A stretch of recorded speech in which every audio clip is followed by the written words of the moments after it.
What's up? You are tuning into the latest episode of the Corner 3 podcast. This episode is sponsored by none other than the Basketball Intelligence newsletter. Make sure you subscribe to them. Check them out. Enjoy this episode. Like, share, subscribe.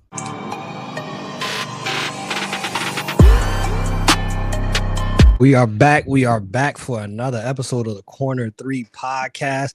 I don't got no special stats for you today because it's a different type of episode. Somebody got the pink slip, and you know we're going to be talking about that on this episode. We'll be talking about conference finals recap. We'll be talking about everything going on with the finals and the finals preview. Fellas, how y'all doing? I'm just happy to be employed. Yeah, I'm glad I don't got that pink slip either. Hey, Jarrett, so we got to start off with you, man. Mm-hmm. Your team is looking for a coach. How are you feeling about the Thibs firing? Your thoughts on it? Was it the right move? And who you got interested in as the next person? So, first off, I want to give a shout out to Thibs. He brought us back to the winning ways, to the winning culture. So I got to give him his flowers on that. I got a stat to throw out there with Thibs. Thibs is 222 wins and 174 losses, record-wise over his span with the Knicks. He has the sixth highest win percentage in Knicks history with .565. So I'm gonna give him his props. He led us to prosperity and brought us back to a winning culture. But with that being said, it's time for us to move on because, as I've been saying, as a lot of Knicks fans have been saying, he's not the coach that's going to take you to the promised land because of the way his rotations are, as we all see. Waits to the conference finals to play his bench, and the bench played well. So why are you not playing the bench the entire season? So we think, as a collective unit, me and a few other Knicks fans and everything, we're thinking Mike Malone possibly as the next head coach, or I'm hearing Johnny Bryant, who was the assistant coach the last few years with the Knicks. So I think I was leaning towards Mike Malone based on, he's a champion. He's shown that he's willing to play his bench. He's willing to, even though he rides his vets as well, we've seen him riding with Westbrook, which isn't a bad decision in any stretch of the imagination. But I feel like he would be a perfect fit for us. We just have to see because we're not the GM, so we can't make that decision. So I'm riding with this front office because they haven't made a bad decision yet, in my opinion. Rush, were you surprised by hearing this news when it came out, or was this expected? No, I was shocked.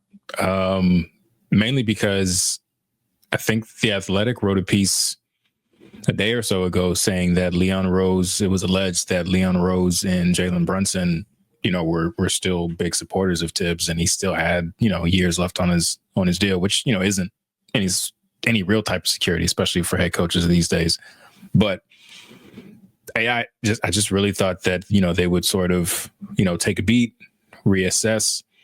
Maybe there's a big trade this offseason, or maybe it's just more of a retooling. And then, they'd sort of pretty much run it back next year, and he'd have a little bit of runway, at least until I'd say the All-Star break before, there may be any sort of coaching decisions if they were underperforming. But, I've seen a lot of chatter online. People are saying that Thibs is a floor raiser, but he's not really the guy to sort of get you to the ultimate championship or get you to a championship. And maybe that's true. Maybe it's not. His track record would suggest that it's true. Yeah, I would have liked to have seen him come back, but I'm not a Knicks fan. So I'm obviously not Knicks brass. So it doesn't matter what I think. So the last time we've seen the Knicks play, they ended up losing to the Pacers, and pretty bad game. It wasn't close. There wasn't any hopes or moments where we thought that the Knicks was going to win. There was hope to have a Game 7 for multiple reasons. You wanted to see NBA on TNT another time. You wanted to have just more Eastern Conference playoff basketball, but it did not happen. We will talk about the Pacers, of course, because they actually are in the finals. But looking at the loser on the Eastern Conference side, the Knicks, coming into this offseason, what do they need to do outside of obviously getting a head coach? What changes or adjustments do they need to make? Is it roster construction? Do they look to move Mikal Bridges because he didn't play up to par? Cat and Brunson pairing didn't work pretty much majority of the season. Cat played his best ball when Brunson was on the bench, vice versa. Where do the Knicks go in this offseason? Okay. Me personally, I know that I was a big critic of Cat during the trade. He proved me wrong though. Like, I think he played really well. Made all NBA team as well as Brunson. I feel like the one thing, first things first, we gotta get a new coach. Second thing I feel is, don't trade Mikal Bridges. Keep this core together, especially since you traded, on first round picks for him. And I feel like, you could get one more piece off the bench. We got Mitchell Robinson. I mean, I feel like Mitchell Robinson and Cat could start together at times, depending on the matchup. Sometimes you could have Josh Hart as your starting forward, whatever the case may be, starting guard, whatever it is. But I feel like you could have like one more piece off the bench where, somebody who could score, who could create, and you don't rely so much on Brunson to create 90% of the offense. So if you could get one guy who was like, all right, go give me a bucket or go create a shot for someone else, then you go after that one player. Rush, from what you're saying, right? Are you on the same page with Jarrett that they should run back this roster, try it again, and just maybe add a couple of ancillary pieces here and there to try to figure it out? But the core is actually solid. They should keep the core. I think that they should just sort of stand pat, make changes around the margins, and run this squad back. I mean, it was good enough to get to an Eastern Conference Finals. I think they got beat by a better team, but that doesn't mean that another offseason, another training camp with this squad can't build them the type of chemistry that can sort of propel you to get over that hump next year. Because if there's one thing we know for sure, it's that nothing is a given. There's no guarantee that Indiana is going to come back just as strong. There's no telling that they're going to be healthy next year. We don't know what the other top teams in the conference are going to look like. I don't think anybody had Boston going down in the second round, except maybe Knicks fans when they saw the drawing.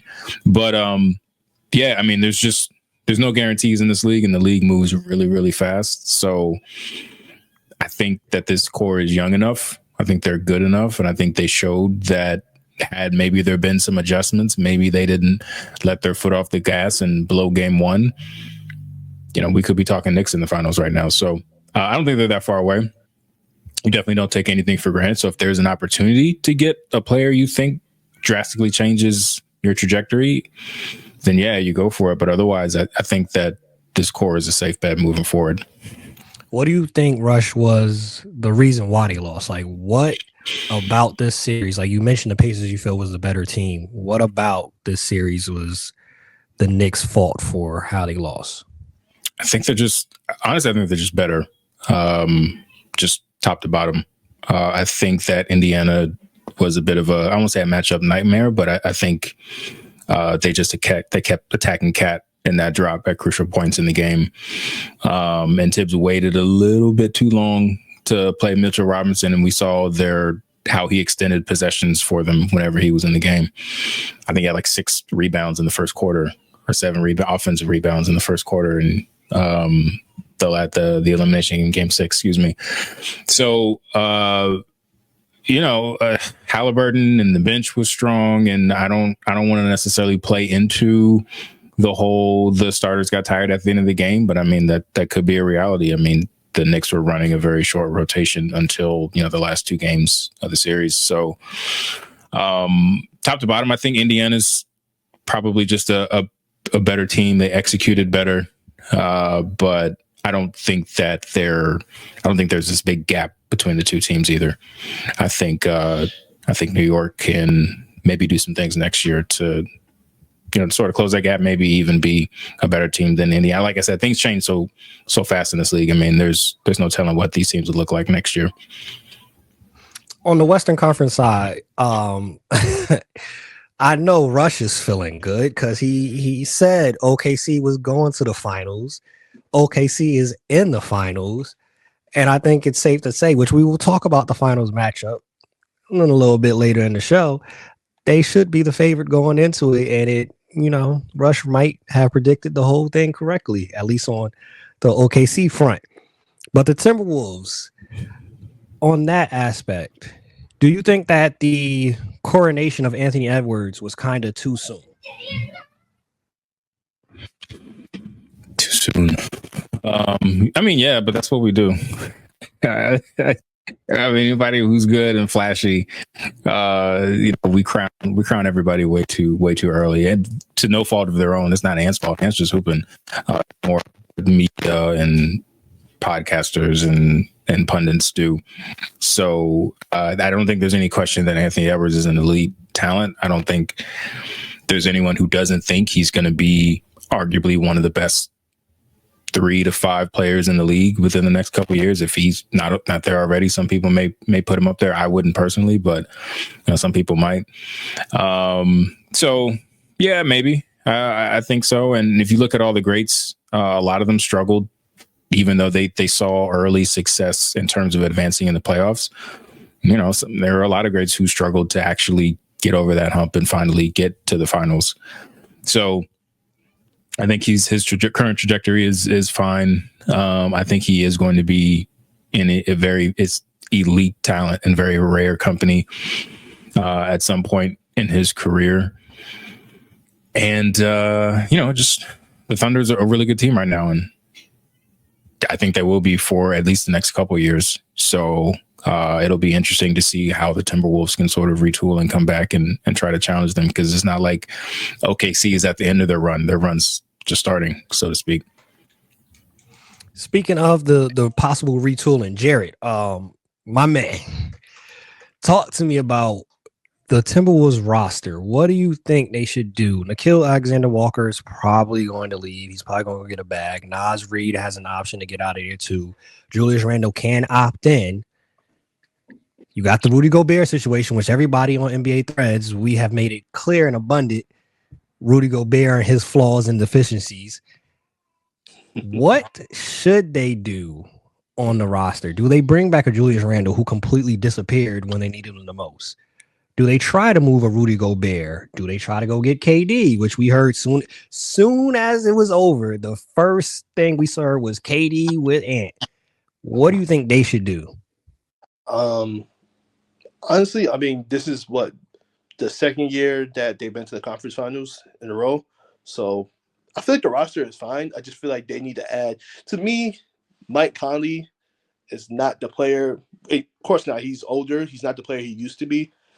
And he might not be the point guard for this team. I feel like they need to find someone who's younger, more dynamic, who can facilitate, score, can defend, do multiple things. Like, you just have Conley out there just, spotting up, shooting, bringing the ball up. Because ultimately, Ant is being the playmaker for this team, and he's based de facto point guard. So you need somebody who's going to help Ant play off the ball, not exert as much energy, trying to create offense for himself and for the entire team. So I can see them, keeping the team. Maybe you can try to flip Nickeil Alexander-Walker and maybe someone off the bench for a point guard, or you got Dante there as well. Dante's not a point guard, but he can take some of those playmaking responsibilities off of Ant. He's not much of a playmaker, but he can run a little bit as a backup guard. So if it was me as the GM, I would keep the roster together and just try to add like 1 or 2 pieces. What was your thoughts on Julius Randle and his performance? First 2 rounds, rightfully so. The praises were being sung. He was getting roses and everything of the sort. And many of us, that first half, even that first game, we like, yo, if Julius Randle shows up, it might be a different type of series. Unfortunately, he didn't show up. He was completely missing. I don't know if it was his anxiety. I don't know what was going on. But what was your thoughts on Julius Randle's performance, and how do you think that affects him this summer regarding the bag? He could opt in, or he could try to go get the bag. Mm-hmm. Some teams might be like, hey, that last round, I ain't paying you crazy dollars. So that last round performance, what do you think that does for him this summer? You know, I mean, he didn't have a great series, but he did have a great playoff run overall with a new team, playing a new system. First time he's been healthy in a playoff run, and he showed up until they ran to the better team. And I can't put the whole blame on Randle because Ant didn't show up either. So I feel like Julius, he played really good. I would keep him. Like I said, well, him and Ant took a lot of the playmaking responsibilities. And my whole thing with Randle when he was with the Knicks was I feel like he was given too much responsibility as a playmaker, which also kind of burned him out and caused a lot of the injuries. Because they had Julius playing like LeBron James at points in time with the Knicks. So I feel like same situation. You got to get a point guard who can make the game easier for Ant and for Randle. And when you have that type of system where you have a guard who is able to do those things, it makes the game a lot easier. You know, since the Celtics are potentially breaking up, I would like to see them try to go get a Drew Holiday. Even though Drew Holiday is a little bit older, but he's like 32, 33. He can still hoop. He can defend at a very high level. He can score when needed. He can play make. He can do everything that a team needs. Every team needs a Drew Holiday type of player. So, hey, if Boston is throwing offers out there and getting their players away, why not go after him? Rush, one more player regarding the Timberwolves in their offseason. Naz Reid has came out. It's been reported that, he'd like to be a starter. He'd like to get his money. Do you think Naz Reid is a starter in this league?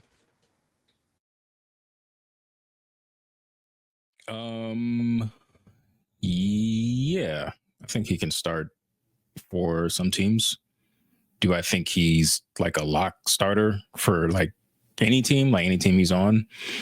No, but I think the right team, the right fit. Yeah, I think he could absolutely be a starter. But I think if he gets enough money or the dollar amount that he's looking for, it'd be fine coming off the bench or starting because he's a sixth man for the Timberwolves, but play big minutes. Usually on the floor when the game matters. So. I know these guys, they're very proud athletes and they should be. They're some of the best athletes in the world and, they want to start. And there's this, it matters for a lot of these guys to have that starter next to their name. And he's definitely capable, but I think it just depends on the team he goes to. And, but I think he'll obviously have impact one way or the other. A team to watch, I would say, without knowing anything, just my gut. But I got this from it's killing me. Laid back 6'7" guy. I think that's his name on Threads. The Spurs. He's a Spurs fan. He called out a few months ago Naz Reid to the Spurs, and I like the fit. If they'll have cap space, and depending upon if they chase Giannis or not, and even if they chase Giannis, they might still have cap space. So I think that could be a good landing spot for him if he indeed opts out. Because the Spurs, they'll have money to play with. Hey, the Spurs get Naz Reid with Wemby. You don't even got to get Giannis yet, but does Naz Reid, Wemby, and whatever they do with that second pick, that timeline is being moved up much quicker for them. Popping that front office, they're going to be making some moves.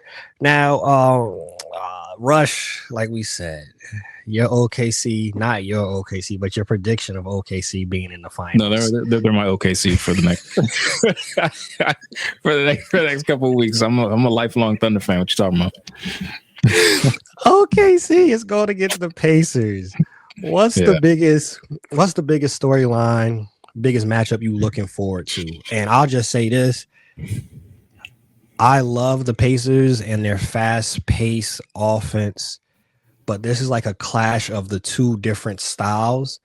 And that OKC defense, well, if you did the Randall and Edwards, this is an all-time defense, I think. So I know some aren't, because I've heard there's no aura in the finals, but just as a basketball fan, I am very intrigued to see this matchup and how it goes. Even though I think OKC is about to put BTA on multiple games. Hey, yo, I saw the quick aside. I'm sorry. I know we're trying to be serious, but I saw somebody on Threads say the Pacers Thunder finals could be the end or like the death of the NBA or some shit like that. I'm like, come on, bro. Like, what are we doing here, yo? You just started watching basketball last week, coming to talk about being the death of the NBA. Oh my God. Like, we survived New Jersey Nets, San Antonio Spurs finals. All right, we're gonna be just fine with the Pacers and the Thunder. No shade to anybody on those teams or fans of those teams. My mom was a Spurs fan, so hopefully she don't watch this. But anyways, my biggest, the thing I want to watch is, I would say Nesmith, that ankle, because he's gonna get the assignment on Shea. So they've got a few days off. Hopefully he can get the stem treatment, the ice and the round the clock treatment, and he can be close to 100% as possible. But I'm really looking forward to seeing how he does on the individual matchups, and then just collectively how they sort of guard Shea, because you saw they were able to give Brunson some problems, and granted Brunson's a lot shorter.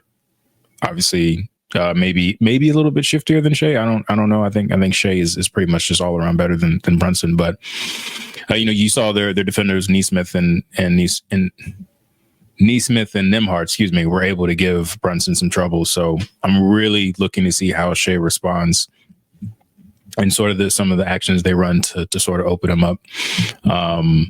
So that's what I'm looking forward to. Shea's first finals. He got the MVP, can make history. I think he'll be the first guy since Steph to win his first MVP and a first championship in the same year. So, I'm just ready, man. I'm really just ready. But top offense against top defense. So I want to see what gives. Jarrett, what are you looking forward to the most? What are you excited to watch of this finals? Or you might be of the other side that's not excited to watch this finals. No, I'm excited to watch this finals. I think the matchup I'm most excited about is how they're gonna guard Halliburton. Like, who gets the assignment? Of course, it's gonna probably be Lou Dort. Jay will switch up on him. Then you're gonna have to Caruso at him, Isaiah Joe. So I'm really eager to see how they start off guarding Halliburton and what kind of schemes they throw at him. Especially since this Indiana Pacers team is a lot deeper than, of course, the Timberwolves, where Timberwolves were very two-man heavy on offense, as opposed to the Pacers, which we know the story with how Nembhard and Nesmith went off against the Knicks, and Thomas Bryant had a crazy closeout game with 11 points out of nowhere. So I think that's the one thing I'm really eager to see. I'm also eager to see the matchup of Hartenstein and Miles Turner, just to see that matchup. Two completely different type of big men. One's a stretch five. One is basically a brute inside, but plays with no finesse with his floater. So I'm really eager to see that. Staying with Tyrese, right? It's been conversation because of the playoffs that he has had. And, once he had that game, he did the choking sign in MSG. There's been conversations about him. Is he a superstar? Is he not a superstar? For y'all, seeing him in the playoffs, where do y'all have Tyrese ranked amongst point guards? I don't know if we should go to the conversation of superstar as of yet, but just in the point guard conversation, because I know some had him as top 10, top 15. They saying after this playoff run, he got to be top 3, top 5. Before we answer that question, what do we count as a superstar? Because there's been a lot of debate about that. Or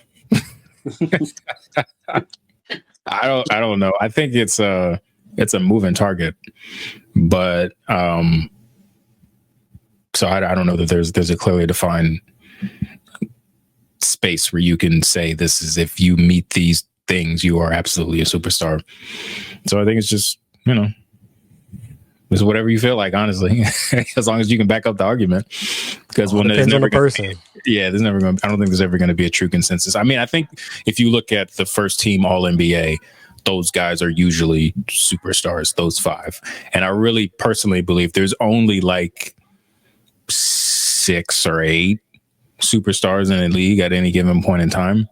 So you look at your first team All NBA and maybe the first couple of guys with the highest vote tallies on the second team, and you've probably got your league superstars. But outside of that, man, I mean, your guess is as good as mine. It's whatever argument you want to make. Where you got him rank amongst point guards? Do you feel he's above Brunson, under Brunson? How did you view him after this playoff run, which isn't done, but so far? I mean, I think he definitely. I feel like he had bigger moments in the series than Brunson. He obviously had the triple double game that everybody is raving about, and rightfully so. So as a point guard, would I put him ahead of Brunson? Probably. But these things are, I mean, they're so fluid, depending upon how people are playing. But I think he's more of a natural point guard than Brunson. I would say Brunson, to me, fits more of like the scoring. He's like an Isaiah Thomas to me. Like, I'm too short to be a 2, so I got to play 1, but I'm gonna drop 30 on your head like every night, every night or every game of the season. So yeah, I would put Halliburton.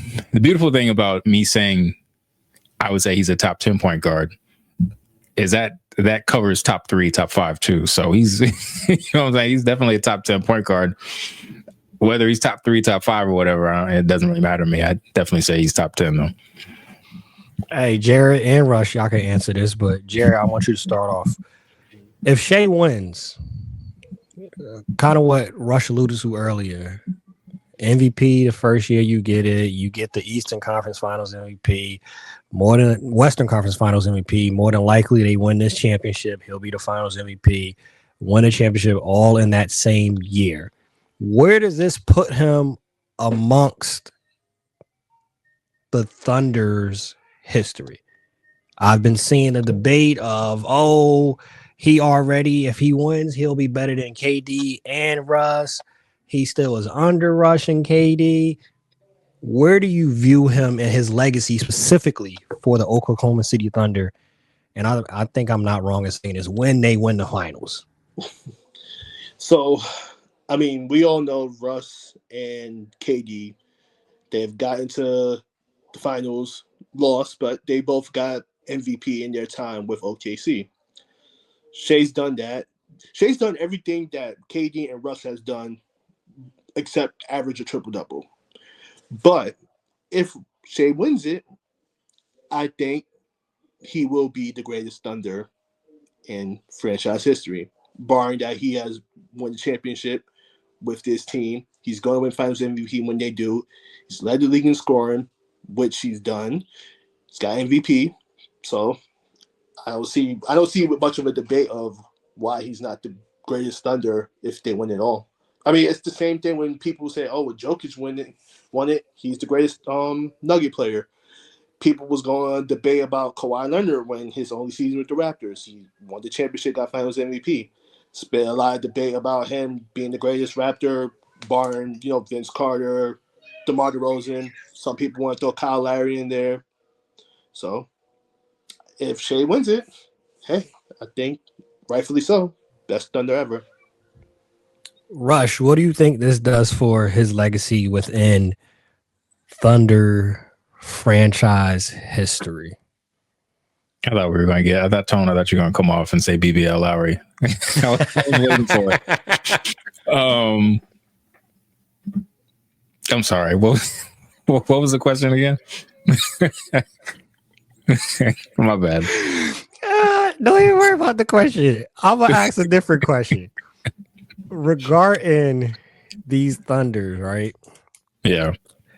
With this run, how do you view them in that all-time conversation of this defense? It's been debates, like it's the opponents that they face, but I think this is we're witnessing like firsthand an all-time top-tier defense. And going in looking at next season, they have 14 of 15 players under contract. We've had discussions about dynasties and all of the sort. Do you think that the Thunder, barring health, obviously, because we were saying the same conversation last year with Boston, but with 14 of 15 players under contract, and they have 15 first round picks going until 2031. Are the Thunder actually really the best team primed to actually be a dynasty for years to come? I would say yes, with a caveat.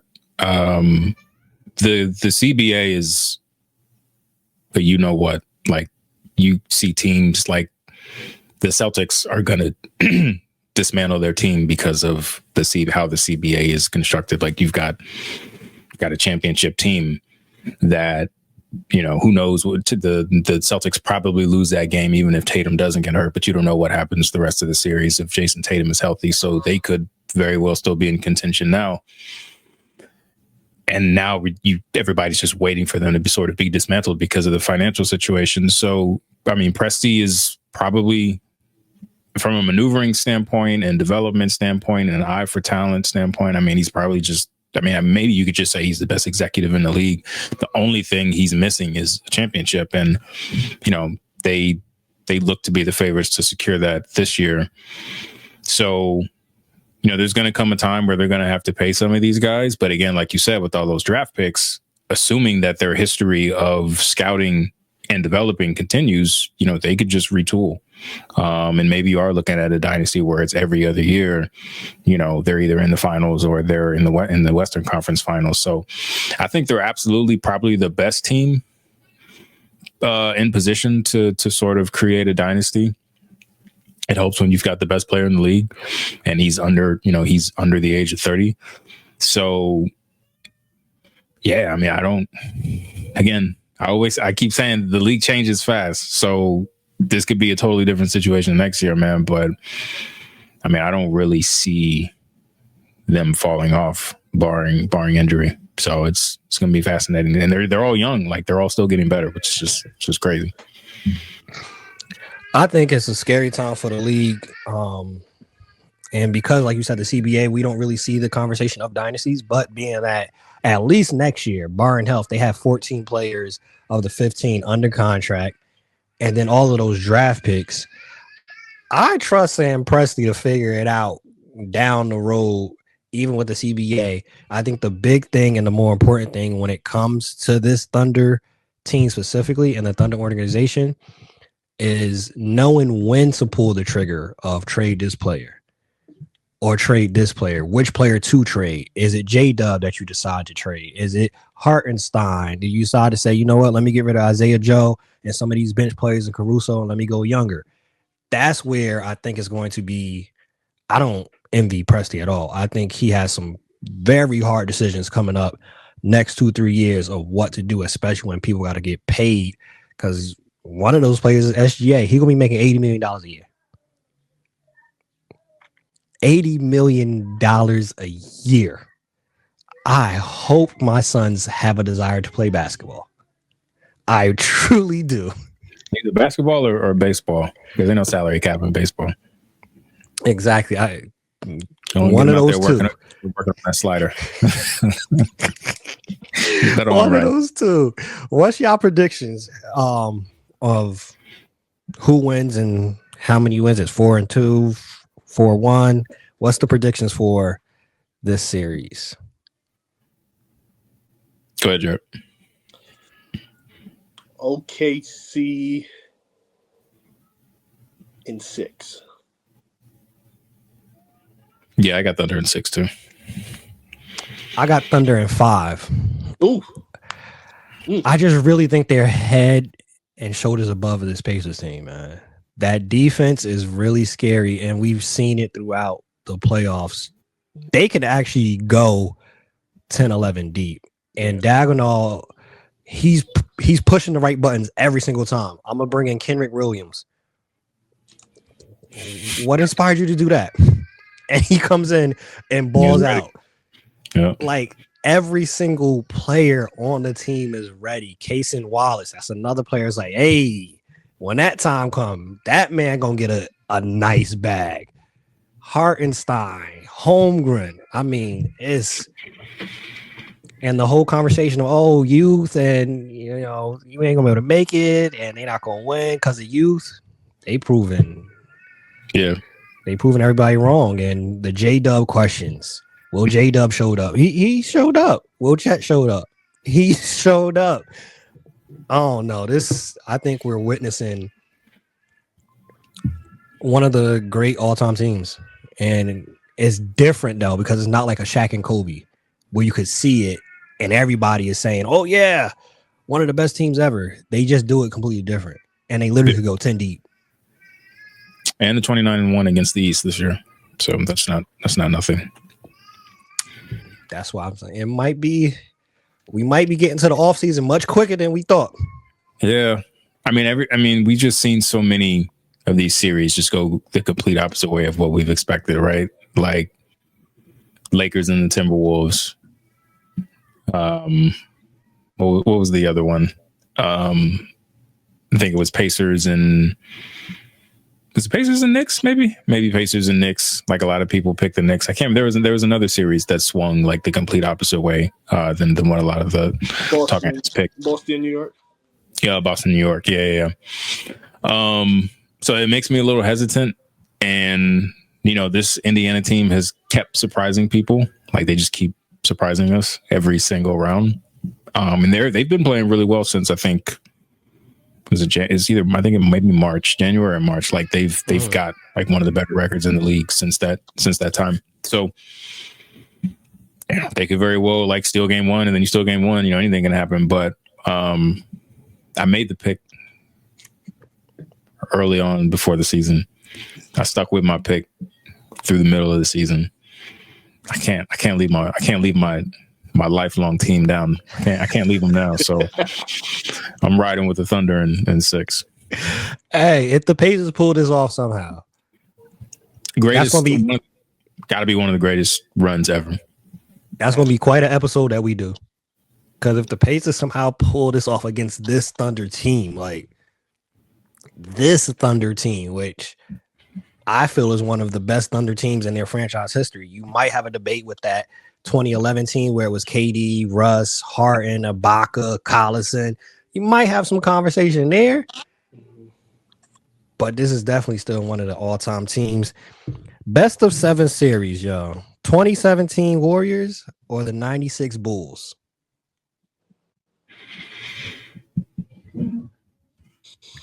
I don't know that I realized we were doing this. I'm not prepared. But this is good. I don't want to be prepared. 17 Warriors, or you said 96? 96 Bulls. 6 Bulls. 17 Warriors with KD, right? Yep, that's the KD Warriors. I'm going to go 17 Warriors.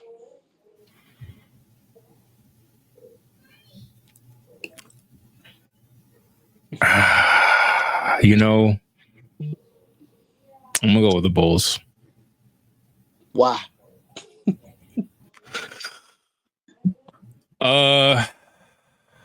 Jordan's not gonna be able to guard Steph Curry. He hated guard Reggie Miller. You don't need I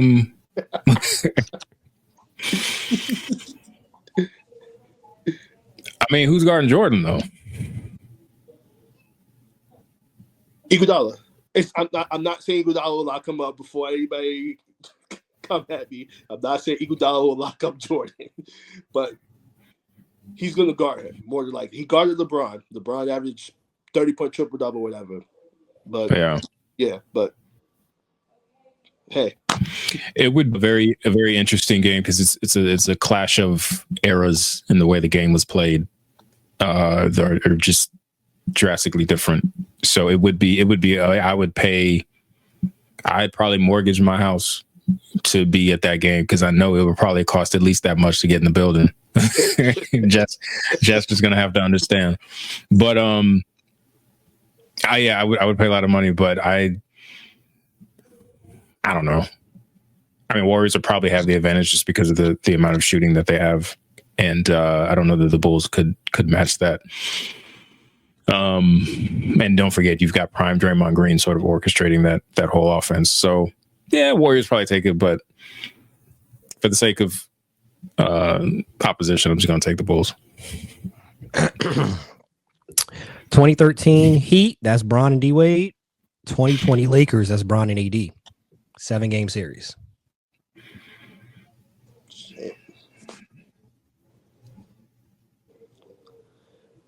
This one's a lot harder. I'm gonna take the Heat. Take the Heatles. I think I'm gonna take the Heatles as well. I would agree. That's a deeper Heat team. 2019 Raptors, the Kawhi championship, or the 2014 Spurs, Kawhi when he was just getting started. Spurs. Yeah, Spurs. Dunk's going to eat Marc Gasol's lunch. I mean, and that was the that's not the year KD had his foot on the line, is it? Is that the same playoffs? No. Okay, I know I'm off by probably a few years. That's right because he was on the Warriors. Excuse me. But that was the I mean, they're 2-3 bounces away from not even making it. So, I don't know what point I'm making. I actually never mind. But that Spurs, it was all time great. I think I don't know that it would be necessarily close either, to be honest with you. The last one we got, the 2016 Cavs. That's with Kyrie and Bron against the 2024 Celtics, Tatum and Brown. 2024 championship? Ooh.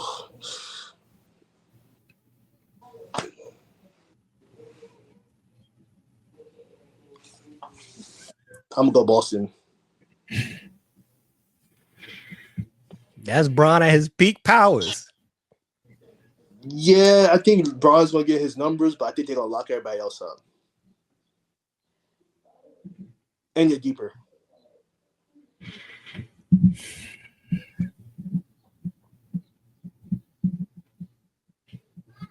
Give me... I'm going to go Bron and Kyrie. Do y'all feel that the 3-1 coming back from 3-1 championship that the Cavs pulled off, that Bron pulled off, do y'all think that is the greatest finals? Yes. Greatest finals or greatest finals like greatest finals accomplishment? I think so. Yeah, I mean down 3-1. I mean, yeah. I don't know how you argue with that. I'm trying to think of like a underdog that won, but even with that, I mean, being down 3-1, Like, yeah, it's hard. It's hard to top. Yeah, I think if the Nets beat those Lakers or those Spurs teams, you would have that conversation. If you had somehow AI was able to beat the Lakers, then I think that those type of teams and situations would beat it. Even the Pistons beating the Lakers that year, I don't think it comes close. They were an underdog going into it, but we know there was a whole bunch of other things going on. It looked like it once the ball went up. I'll tell you that. Exactly. Lakers looked like South Bay Lakers was in the finals. It was completely different. Yes. End off the show with this one. Star bench cut. Tim Duncan. Kevin Garnett. Dirk. It actually is not hard for me. Start Duncan, bench KG, cut Dirk. I'll go opposite. Start KG, bench Dirk. Cut Dirk, bench Duncan. Okay. I can dig it. Yo. NBA Finals is here. NBA offseason is coming up. The WNBA season is in full effect. As you can see, Jarrett rocking the hoodie with the WNBA. This is the podcast that you want to be tuned into. If you love basketball, college, NBA, WNBA, this is the podcast for you. Corner 3, we out. Have a good one.